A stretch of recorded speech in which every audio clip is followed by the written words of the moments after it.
गोपाल सिंह एक रिटायर्ड अध्यापक है। सुबह 10 बजे तक वे एकदम स्वस्थ प्रतीत हो रहे थे। शाम के 7 बजते बजते तेज बुखार के साथ साथ वे सारे लक्षण दिखाई देने लगे जो एक कोरोना पॉजिटिव मरीज के अंदर दिखाई देते हैं। परिवार के सदस्यों के चेहरों पर खौफ साफ दिखाई पड़ रहा था। उनकी चारपाई घर के एक पुराने बड़े से बाहरी कमरे में डाल दी गई, जिसमें इनके पालतू कुत्ते मार्शल का बसेरा है। गोपाल जी कुछ साल पहले एक छोटा सा घायल पिल्ला सड़क से उठाकर लाए थे और अपने बच्चे की तरह उसे पाला और उसका नाम रख दिया मार्शल। इस कमरे में अब गोपाल जी, उनकी चारपाई और उनका प्यारा मार्शल है। दोनों बेटों बहुओं ने दूरी बना ली और बच्चों को भी पास ना जाने के निर्देश दे दिए गए। सरकार द्वारा जारी किए गए नंबर पर फोन करके सूचना दे दी गई। खबर मोहल्ले भर में फैल चुकी थी, लेकिन मिलने कोई नहीं आया।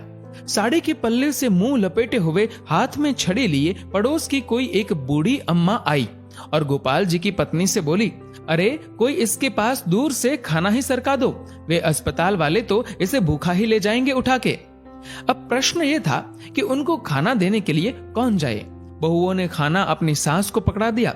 अब गोपाल जी की पत्नी के हाथ थाली पकड़ते ही कांपने लगे, पैर मानो खूंटे से बांध दिए गए हो। इतना देखकर वह पड़ोसन बोली, अरे तेरा तो पति है, तू भी किन ख्यालों में पड़ी है? मुंह बांध के चली जा और दूर से थाली सरका दे, वो अपने आप उठाकर खा लेगा। सारा वार्तालाप गोपाल जी चुपचाप सुन रहे थे। उनकी आंखें नम थी और कांपते होठों से उन्होंने कहा कि कोई मेरे पास ना आए तो बेहतर है, मुझे भूख भी नहीं है। इसी बीच एम्बुलेंस आ जाती है और गोपाल जी को एम्बुलेंस में बैठने के लिए बोला जाता है। गोपाल जी घर के दरवाजे पर आकर एक बार पलटकर अपने घर की तरफ देखते हैं। पोती पोते पहली मंजिल की खिड़की से मास्क लगाए दादा को निहारते हुए और उन बच्चों के पीछे सर पर पल्लू ओढ़े उनकी दोनों बहुएं दिखाई पड़ती है। घर के दरवाजे से हटकर बरामदे पर दोनों बेटे काफी दूर अपनी माँ के साथ खड़े थे।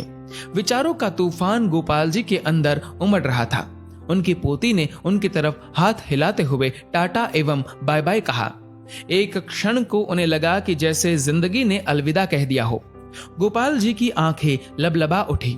उन्होंने झुककर अपने घर की दहलीज को चूमा और एम्बुलेंस में जाकर बैठ गए। उनकी पत्नी ने तुरंत पानी से भरी बाल्टी घर की उस दहलीज पर डाल दी जिसको गोपाल जी चूमकर एम्बुलेंस में बैठे थे। इसे तिरस्कार कहो या मजबूरी, लेकिन यह दृश्य देखकर कुत्ता भी रो पड़ा और उसी एम्बुलेंस के पीछे पीछे हो लिया जो गोपाल जी को अस्पताल लेकर जा रही थी। गोपाल जी अस्पताल में 14 दिनों के ऑब्जर्वेशन पीरियड में रहे। दोबारा टेस्ट किया गया तो उनकी रिपोर्ट सामान्य थी। उन्हें पूर्णतः स्वस्थ घोषित करके छुट्टी दे दी गई। जब वह अस्पताल से बाहर निकले तो उनको अस्पताल के गेट पर उनका कुत्ता मार्शल बैठा दिखाई दिया। दोनों एक दूसरे से लिपट गए। एक की आंखों से गंगा तो एक की आंखों से यमुना बहे जा रही थी। जब तक गोपाल जी के बेटों की लंबी गाड़ी उन्हें लेने पहुंचती, तब तक वो अपने कुत्ते को लेकर किसी दूसरी दिशा की ओर निकल चुके थे। उसके बाद वो कभी दिखाई नहीं दिए।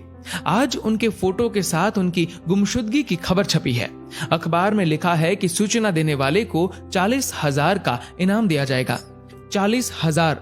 हाँ, पढ़कर ध्यान आया कि इतनी ही तो मासिक पेंशन आती थी उनकी, जिसको वो परिवार के ऊपर हंसते हंसते उड़ा दिया करते थे।